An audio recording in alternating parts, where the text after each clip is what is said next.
आज के इस वीडियो में हम देखेंगे कि किस तरीके से बैंक ऑफ बड़ौदा में हम घर बैठे ही डीबीटी लिंक कर सकते हैं, यानी कि आधार सीड कर सकते हैं। आधार सीडिंग की ज़रूरत कब होती है या फिर डीबीटी लिंक करवाने की ज़रूरत कब होती है, वो आपको बताते चलते हैं। तो सबसे पहले आपको बता दें कि आधार कार्ड जो है आपके बैंक में दिया गया होगा, तो वो बैंक के सीबीएस सिस्टम से लिंक होता है, यानी कि केवाईसी टाइप से आपका जो आधार है वो बैंक में लिंक होता है। लेकिन अगर आपको किसी भी तरीके की सरकारी योजनाओं के पैसे आपके खाते तक आने हैं तो वो डीबीटी के माध्यम से भेजे जाते हैं। चाहे ओल्ड एज पेंशन के पैसे हो या फिर मनरेगा का पेमेंट्स हो या फिर आपको एलपीजी की सब्सिडी मिलनी है, स्कॉलरशिप आनी है या फिर कई सारे योजना है जिसके ज़रिए अगर आपको पेमेंट्स मिलना है, यानी आप उसके अगर लाभार्थी हैं, तो आपका वो पैसा उसी खाते में जाता है जहाँ पर डीबीटी लिंक किया गया होता है। तो इसीलिए डीबीटी लिंक करवाना ज़रूरी है। तो पहले तो डीबीटी लिंक 2 तरीके से होती थी। एक तो पहले आपको ब्रांच जाकर करवाना होता था, उसके बाद अब एनपीसीआई ने ऑनलाइन ही ये फैसिलिटी ला दी है कि आप घर बैठे ही किसी भी बैंक में डीबीटी लिंक कर सकते हो, यानी कि आधार सीडिंग, डीसीडिंग कर सकते हो। यानी कि दूसरे बैंक में अगर आपका डीबीटी लिंक है तो उसको हटाकर आप बैंक ऑफ बड़ौदा में कैसे करेंगे? आपका डीबीटी लिंक है भी, नहीं भी है, वो भी कैसे चेक करेंगे, सब कुछ आगे इस वीडियो में बताएँगे। तो चलिए बिना डिले किए वीडियो को स्टार्ट करते हैं और देख लेते हैं आधार सीडिंग की प्रोसेस बैंक ऑफ बड़ौदा में। तो सबसे पहले आपको अपना क्रोम ब्राउज़र ओपन करना है, एनपीसीआई सर्च करना है, npci.org.in दिखेगी, इस पर क्लिक कर दीजिए। इस पे क्लिक करने के बाद आप आ जाएँगे एनपीसीआई के होम पेज पे। यहाँ पर 3 डॉट पर आप लोगों को क्लिक कर देना है। यहाँ पर क्लिक करने के बाद आपको कस्टमर टैब दिख रही है, इस पे क्लिक करना है। कस्टमर पे क्लिक करने के बाद भारत आधार सीडिंग इनेबलर यानी बेस ये दिख रहा है, तो यहाँ पर क्लिक करिए। तो यहाँ पर क्लिक करने के बाद आप रिडायरेक्ट हो जाओगे अगले पेज पे, जहाँ से आप आधार सीडिंग कर सकते हो। तो ये पेज हमारे सामने है और यहाँ पर आप लोग देख सकते हो, यहाँ से आधार सीडिंग और डिसीडिंग किया जा सकता है। अकाउंट की डिटेल्स यहाँ से पता कर सकते हैं। आधार आपका सीड है कि नहीं किसी बैंक में, वो यहाँ से चेक कर सकते हैं। और आधार मैपिंग की हिस्ट्री यहाँ से जान सकते हैं।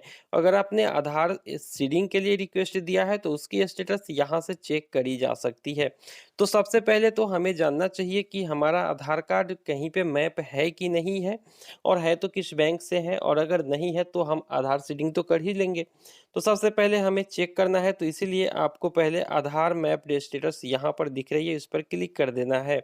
यहाँ पर क्लिक करने के बाद आधार नंबर दर्ज करिए, ये वाला कैप्चा यहाँ पर दर्ज करके चेक स्टेटस पर क्लिक कर दीजिए। तो यहाँ पर हमने आधार नंबर दर्ज कर दिया है, कैप्चा दर्ज किया और चलिए चेक स्टेटस पर क्लिक करते हैं। चेक स्टेटस पर क्लिक करते ही आपके जो आधार में मोबाइल नंबर है, जो यहाँ पर आप लोग लास्ट के 4 डिजिट देख रहे हो, इसी मोबाइल नंबर पर ओटीपी आएगी। उस ओटीपी को यहाँ पर दर्ज करके कन्फर्म पे क्लिक कर देना है। तो चलिए हम वेट करते हैं ओटीपी आने का, और जैसे ही ओटीपी आती है हम दर्ज करके यहाँ पर कन्फर्म पे क्लिक करते हैं और फिर हमें पता चल जाएगा कि हमारा आधार कार्ड कहीं पे डीबीटी के लिए मैप किया गया है या फिर नहीं। तो काफ़ी देर इंतज़ार करने के बाद यहाँ पर ओटीपी नहीं आया है, तो चलिए इसको यहाँ से कैंसिल कर देते हैं और दोबारा से हम ओटीपी मंगाने की कोशिश करते हैं।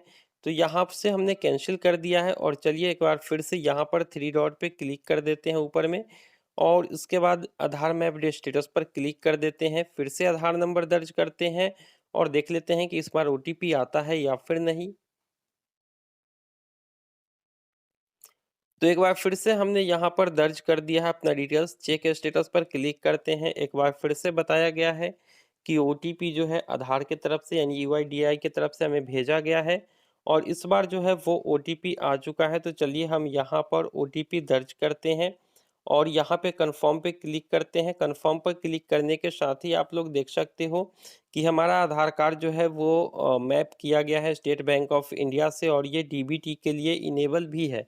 यानी किसी भी योजना के अगर हम लाभार्थी होंगे तो सीधा हमारे इसी स्टेट बैंक के खाते में पैसा आ जाएगा, और कहीं पे भी हम फॉर्म भरेंगे स्कॉलरशिप वगैरह का तो हम स्टेट बैंक ऑफ इंडिया का ही अकाउंट नंबर देंगे, क्योंकि यही है डीबीटी के लिए लिंक। ठीक है, इस तरीके से आप चेक कर सकते हो कि आपका कौन सा बैंक अकाउंट लिंक है। अगर कोई भी बैंक अकाउंट लिंक नहीं बता रहा है या फिर इनेबल्ड की जगह पर डिसेबल्ड बता रहा है, तो इसका मतलब है कि आपको आधार सीडिंग करनी है, यानी कि डीबीटी लिंक आपको खुद करना है।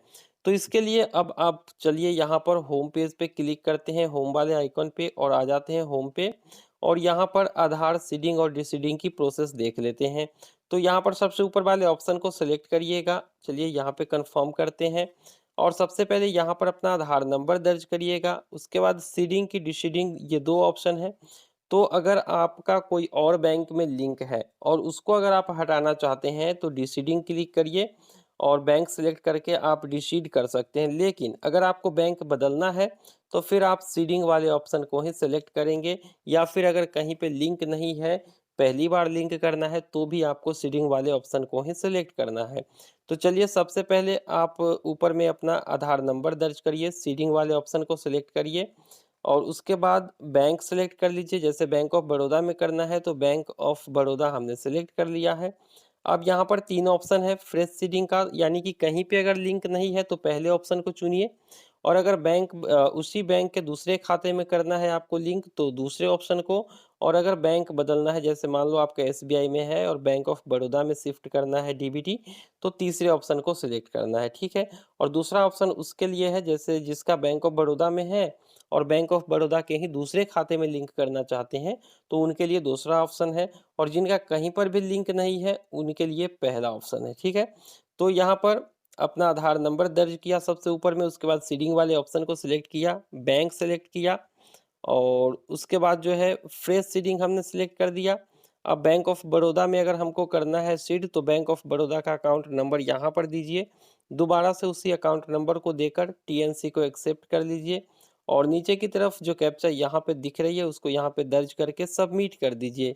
ये पेज 8 मिनट में एक्सपायर हो जाती है, उसके बाद अगर पेज एक्सपायर हुआ तो दोबारा से आपको ट्राई करना होगा। तो चलिए हम पूरा डिटेल्स यहाँ पर भर के प्रोसीड करते हैं। तो यहाँ पर हमने पूरा डिटेल भर दिया है, यहाँ पर आप लोग देख सकते हो पूरी डिटेल्स हमने भर दी है। और चलिए हम सबमिट पे क्लिक करते हैं, उसके बाद नीचे की तरफ आते हैं और एग्री एंड कंटिन्यू यहाँ पर क्लिक कर देते हैं।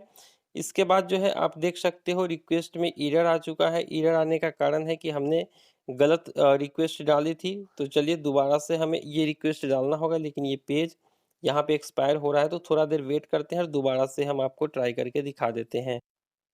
तो यहाँ पर हमने दोबारा से डिटेल भर दी है। इस बार हमने दूसरे आधार नंबर को सिलेक्ट किया है जिसका बैंक ऑफ बड़ौदा में ही आधार सीडिंग पहले से है। तो आपको दिखाने के लिए हमने यहाँ पर सिलेक्ट कर लिया है, अकाउंट नंबर वगैरह सब कुछ दर्ज कर दिया है। चलिए सबमिट पे क्लिक करते हैं। सबमिट पे क्लिक करके इस टीएनसी को एग्री एंड कंटिन्यू कर देते हैं, और उसके बाद आप देखेंगे कि हमारा जो आधार में मोबाइल नंबर रजिस्टर्ड है उस पर दोबारा से एक ओटीपी आ चुकी है। उस ओटीपी को यहाँ पर दर्ज करके आपको कर देना है सबमिट। तो यहाँ पर हमने ओटीपी दर्ज कर दिया है। चलिए अब कन्फर्म पे क्लिक कर देते हैं। कन्फर्म पर क्लिक करने के बाद आप देखेंगे कि हमारा जो रिक्वेस्ट है वो लिया जा रहा है, लेकिन अब यहाँ पे बता रहा है कि आपका जो आधार नंबर है वो अभी फ़िलहाल बैंक ऑफ बड़ौदा में है। आप प्रोसीड करना चाहते हैं बैंक ऑफ बड़ौदा के साथ। देखिए बैंक ऑफ बड़ौदा में हमारा पहले से ही लिंक है, तो प्रोसीड करने का कोई मतलब नहीं है। इस तरीके से आप लोग करेंगे तो आपकी रिक्वेस्ट ले ली जाएगी और आपको एक रेफरेंस नंबर मिल जाएगा इसी पेज पे, जिसको आपको नोट करके रख लेना है, जिसको आप ट्रैक कर सकते हैं। फिलहाल तो हम कन्फर्म पे क्लिक करके देख लेते हैं कि क्या कुछ होता है। तो यहाँ पर देख सकते हो कि हमारा जो है यहाँ पे बैंक ऑफ बड़ौदा में हमारा आधार मैप्ड है, और इसीलिए हमें कह रहा है कि फ्रेश सीडिंग के अलावा कोई दूसरा ऑप्शन आप सेलेक्ट करिए, ठीक है। तो हम दूसरा ऑप्शन यहाँ पर सेलेक्ट करें। तो यहाँ पर दूसरा ऑप्शन का मतलब है कि हम यहाँ से बैंक बदल सकते हैं, दूसरे बैंक में शिफ्ट कर सकते हैं बैंक ऑफ बड़ौदा को हटाकर, ठीक है।